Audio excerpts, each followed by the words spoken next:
হরে কৃষ্ণ, নমস্কার। আজকের ভিডিওটা সম্পূর্ণ স্মৃতিচারণ। চলুন আরও একবার ছোটবেলাতে ফিরে যাই। ছোটবেলা কেন বললাম? আগামী শুক্রবার, অর্থাৎ এই যে শুক্রবার, তার পরের শুক্রবারে কিন্তু কি বলুন তো, সরস্বতী পুজো, আমাদের সবার প্রিয় সরস্বতী পুজো। এই দিন আমরা আমাদের পছন্দ করা শাড়িটা পরি, আমাদের পছন্দের মানুষ, আর তার সাথে থাকে আমাদের প্রিয় স্কুল, তাই না? আমরা এই সব কিছুটাকে ভীষণভাবে এনজয় করি এবং ভালোবাসি। কিন্তু মায়ের জন্যে আর অপেক্ষা করতে হয় না শাড়ি পরিয়ে দেবে। মায়ের শাড়িটা আলমারি থেকে খুঁজতে হয় না, কারণ আমাদের নিজেদের শাড়ি হয়েছে অনেকগুলো, তাই না? তাই সেই যে মায়ের সাথে যুদ্ধ করা, শাড়ি পরিয়ে দেওয়া, মায়ের সব থেকে প্রিয় শাড়িটা পরে নেওয়া বা পরার জন্য বায়না করা, সেগুলো আর মায়ের কাছে করতে হয় না, কারণ আমরা বড় হয়েছি। বড় হওয়ার সাথে সাথে সেই সুন্দর সুন্দর ছোট ছোট স্মৃতিগুলো কোথায় যেন একটি বইয়ের পাতার মতো রয়ে গেছে কোনো একটি ভাঁজে। কিন্তু এই সরস্বতী পুজোয় আমরা ছোটবেলায় সবাই হাতে খড়ি দিয়েছি। কেন এই হাতে খড়ি দেওয়া হয়? এই হাতে খড়ির মাধ্যমে কি শুরু হয় এবং কত বছর বয়সে সঠিক হাতে খড়ি দেওয়ার সঠিক সময়? আজকের ভিডিও তাই নিয়ে। তো সঠিক সময় হলো 2 থেকে 5 বছর বয়স।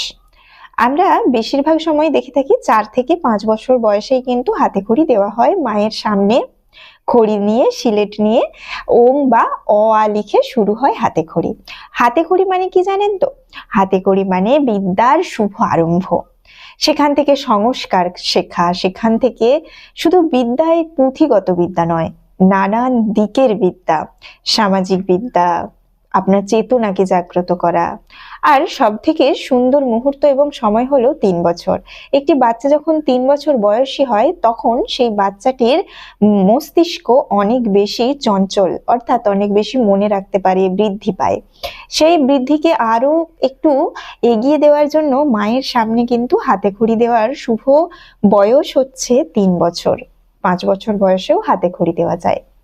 এবং মনস্থিতি, অর্থাৎ সেখানে বলা হয়েছে যে বিদ্যার শুভ আরম্ভ কেন মায়ের কাছ থেকেই করা হয়, কারণ এই বিদ্যা, অর্থাৎ এই যে 3 বছর বয়সে বা 5 বছর বয়সে যেটা আমরা আজ খাতাতে বা স্লেটে লিখবো, সেই জিনিসটা, সেই বিদ্যাই কিন্তু আমাদের গোটা জীবন জুড়ে রয়ে যাবে। তাই এই বিদ্যা আমরা আমাদের যে কোনো শুভ কাজ কিন্তু মাকে দিয়েই শুরু করা হয়, যে কোনো মাকে দিয়ে। তাই ভগবানের কাছে সমর্পিত হয়ে আমাদের চরিত্র, আমাদের সংস্কার এবং বিদ্যা যাতে এগিয়ে নিয়ে যাওয়া যায়, আর আমাদের জীবন যাতে আরো সুন্দর হয়, এই বিদ্যার আলোয় আলোকিত হয়ে যায়, তাই কিন্তু হাতে খড়ি দেওয়া। সরস্বতী পুজো সবার ভালো কাটুক। হরে কৃষ্ণ।